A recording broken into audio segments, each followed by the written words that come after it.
चल अशी फाटू राहिली बाबा. खाली नेमकं रस्त्याचं काम चालू आहे. खाली नेमकं रस्त्याचं काम चालू आहे. तुम्हाला सांगतो जर पडलो दोघं असेच सळून निघू. आता काय सांगावं तुम्हाला. यालपट नको यालपट नको यालपट नको. तेव्हा नुसती यालपडत चालत नुसती यालपडत चालत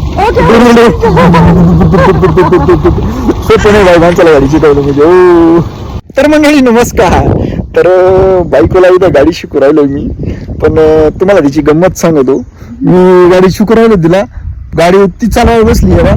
गाडी ती चालवायला बसली आणि गाडी हालाऐवजी ना ती टुकू टुकू टुकू टुकू आला ती. काय वाटतं सही तर काय वाटतं तुला सांग बरं मला. काय फर्स्ट टाइम घेतली शिकाल ना हळूहळू. हा फर्स्ट टाइम. पण मग ते सांग ना खरं कोणी घेतली गाडी नाही का. कोणी घेतली गाडी. माझ्या भाऊंनी मला ओवाळणी गिफ्ट दिलं. हो ग. मग मी तर म्हणत होतो माझ्या सासऱ्याने दिली सासऱ्याने दिली. मग कोणी दिली. भाऊंनी. भाऊंनी दिली का. मग नानाने ना. हो. मग असं म्हण ना नानाने दिली. ते वर पाय ना तिकडे त्यांच्याकडे. हा असं काही ते त्यांना बरं वाटेल जरा भाऊ शिकू राहिली गाडी. त्यातलं सरचा काहीतरी फायदा. चला भेटतो शिकवतो आता मग काय.